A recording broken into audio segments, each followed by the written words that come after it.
నమస్తే, welcome to KTV Telugu. నేను కుమార్ దామెర. విప్లవ వీరుడు నేతాజీ సుభాష్ చంద్రబోస్ మరణం మిస్టరీగానే ఎందుకు కొనసాగుతోంది? నిజంగానే ఆయన విమాన ప్రమాదంలో చనిపోయారా? స్వాతంత్రం వచ్చిన తర్వాత కూడా ఆయన బతికే ఉన్నారా?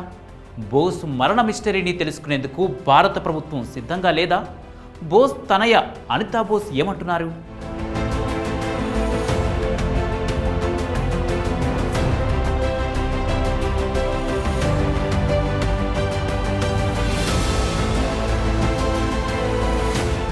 77 ఏళ్లుగా నెలకొన్న మిస్టరీ తేలేదెన్నడు. కార్యాచరణకు దిగుతానంటున్న బోస్ కుమార్తె అనితా బోస్. బోస్ ఆస్తికలను భారత్ రప్పించాలంటున్న అనిత. DNA పరీక్షలు నిర్వహిస్తే నిజానిజాలు తెలుస్తాయంటూ వాదన. జపాన్ ప్రభుత్వాన్ని ఆశ్రయించేందుకు సిద్ధం. చరిత్రలో కొన్ని సుదీర్ఘ మిస్టరీలుగానే కొనసాగుతాయి. ఆజాద్ హింద్ ఫౌజ్ వ్యవస్థాపకుడైన సుభాష్ చంద్రబోస్ మరణం కూడా అలాంటిదే.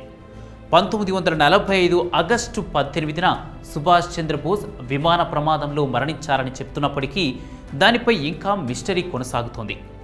ఈ చిదంబర రహస్యాన్ని ఛేదించేందుకు వరుసగా వచ్చిన కేంద్ర ప్రభుత్వాలు ప్రయత్నించినట్లే కనిపించినా ఎక్కడ వేసిన గొంగడి అక్కడే అన్నట్లుగా ఉంది. స్వాతంత్ర వజ్రోత్సవ వేళ మరోసారి బోస్ డెత్ మిస్టరీ తెరపైకొచ్చింది. జపాన్లోని రెంకోజీ ఆలయంలో ఉన్న బోస్ చితాభస్మానికి DNA పరీక్షలు నిర్వహించాలని జర్మనీలో ఉన్నటువంటి ఆయన తనయ అనితా బోస్ కోరుతున్నారు. 77 ఏళ్లుగా బోస్ జీవితంపై నెలకొన్న ఈ మిస్టరీని తేల్చడంతో పాటు అస్థికలను భారత్కు తెప్పించడమే ఆయనకు నిజమైన నివాళి అని చెప్పుకున్నారు. త్వరలోనే భారత్, జపాన్ ప్రభుత్వాలను ఆమె సంప్రదిస్తారు. బోస్ వ్యవహారంలో ప్రభుత్వాల తీరుపై ఆమె అసంతృప్తిని వ్యక్తం చేశారు.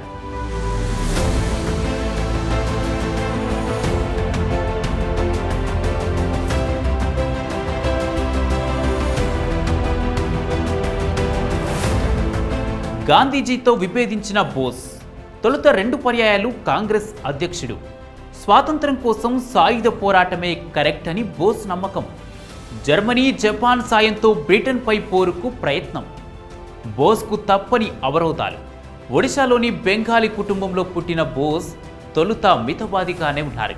కాంగ్రెస్ పార్టీలో పనిచేస్తూ స్వాతంత్రం కోసం పోరాడారు. 2 పర్యాయాలు భారత జాతీయ కాంగ్రెస్ అధ్యక్ష పదవిలో కొనసాగుతూ అహింసావాదాన్ని ప్రోత్సహించారు. ఒక దశలో అహింసతో తమ ధ్యేయం నెరవేరదని గ్రహించి సాయుధ పోరాటం వైపు పయనించారు. జర్మనీ నియంత హిట్లర్ తనను ఆదరించి సహాయం చేస్తారని నమ్మి జర్మనీ వెళ్లారు. అక్కడి మహిళను పెళ్లి చేసుకోవడంతో అనితా బోస్ పుట్టారు. సింగపూర్ కేంద్రంగా భారత జాతీయ సైన్యాన్ని ఏర్పాటు చేసినప్పటికీ అడుగు ముందుకు పడలేదు. తన ప్రయత్నాలు కొనసాగుతుండగానే అనుమానాస్పద మరణానికి లోనయ్యారు.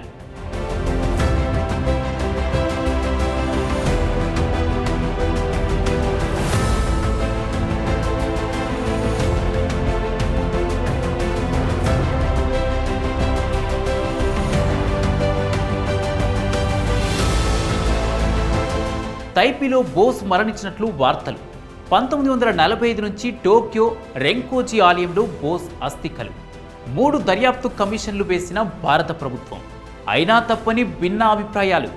ఫైజాబాద్ భగవన్ జీ బోస్ అంటూ ప్రచారం. 1945 ఆగస్టు 18న తైవాన్లోని తైపీ దగ్గర విమాన ప్రమాదంలో సుభాష్ చంద్రబోస్ మరణించారనే వాదన ఉంది.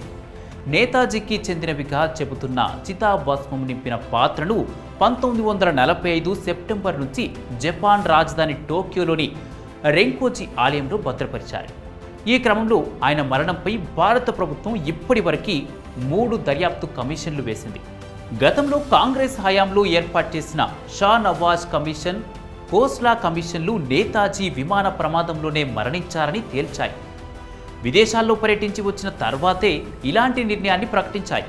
తొలుత ఎన్డీఏ ప్రభుత్వం 2000 సంవత్సరం ఏర్పాటు చేసిన ముఖర్జీ కమిషన్ మాత్రం ఆయన విమాన ప్రమాదంలో చనిపోలేదని నివేదించింది.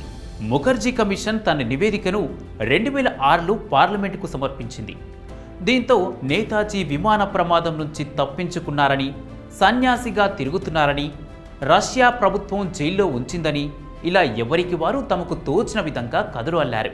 1985లో అయోధ్య దగ్గరలో ఉన్న ఫైజాబాద్లో నివసించిన భగవాన్ జీ అనే సన్యాసి మారువేషంలో ఉన్న బోస్ అంటూ కొందరు ప్రచారం చేస్తారు. ఆయన చనిపోయిన తర్వాత విచారణ జరపగా అది నిజం కాదని తేలిపోయింది.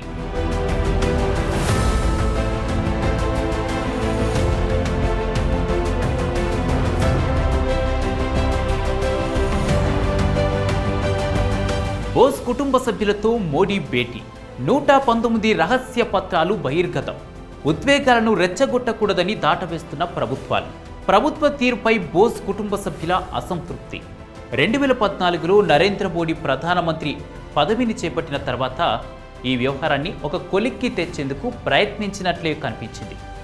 2016 జనవరిలో బోస్ కుటుంబ సభ్యులు బంధువులను ఆయన తన వద్దకు పిలిపించుకొని మాట్లాడారు.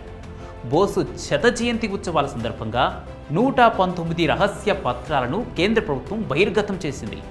బోస్ చితాభస్మం రెంకోజీ ఆలయంలో ఉందని నమ్ముతున్నందునే నేతలు జపాన్ పర్యటించినప్పుడు దాన్ని సందర్శిస్తున్నారు. అయితే మోడీ ప్రయత్నాలు ఎటు వెళ్తున్నాయో ఎవరికీ అర్థం కావడం లేదు. పైగా ఆస్తికలు భద్రపరిచేందుకు భారత ప్రభుత్వం అద్దె కూడా చెల్లిస్తోంది. ప్రభుత్వం భయపడుతోందని, అందుకే చితాభస్మాన్ని తీసుకురావడం లేదని బోస్ కుటుంబ సభ్యులు ఆరోపించిన సందర్భాలున్నాయి.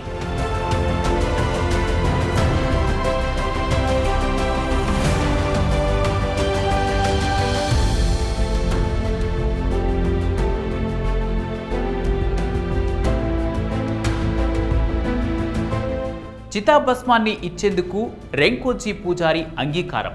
ఇంటెలిజెన్స్ వర్గాల హెచ్చరికలతో వెనుకడుగు. డిఎన్ఏ పరీక్షలకు సిద్ధమంటున్న బోస్ కుమార్తె. ఈసారైనా భారత ప్రభుత్వం అంగీకరిస్తుందా? వేరువేరు దేశాల్లో ఉన్న బోస్ ఫైల్స్ను బహిర్గతం చేసి వాటిని క్రోడీకరిస్తే అసలు మిస్టరీ బయటపడుతుందని కుటుంబ సభ్యులు డిమాండ్ చేస్తున్నారు. 1976లో భారత ప్రభుత్వం బోస్ చితాభస్మాన్ని తెచ్చేందుకు ప్రయత్నించింది. బోస్ మరణించినట్లు ప్రభుత్వమే అంగీకరించినట్లవుతుందని ఇంటెలిజెన్స్ వర్గాలు హెచ్చరించడం, బెంగాల్లో అల్లర్లు జరిగే ప్రమాదం ఉందని చెప్పడంతో వెనుకడుగు వేశారు. చితాభస్మాన్ని తీసుకురావాలని 2007లో ప్రధాని మన్మోహన్ సింగ్ ప్రయత్నించినా ఎందుకో జడిశారు. ఈసారి అనితా బోస్ అభ్యర్థనకు మోడీ స్పందిస్తారో లేదో చూడాలి.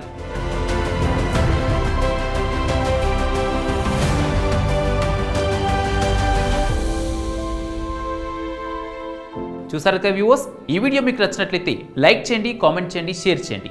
సబ్స్క్రైబ్ చేయడం మాత్రం మర్చిపోద్దు.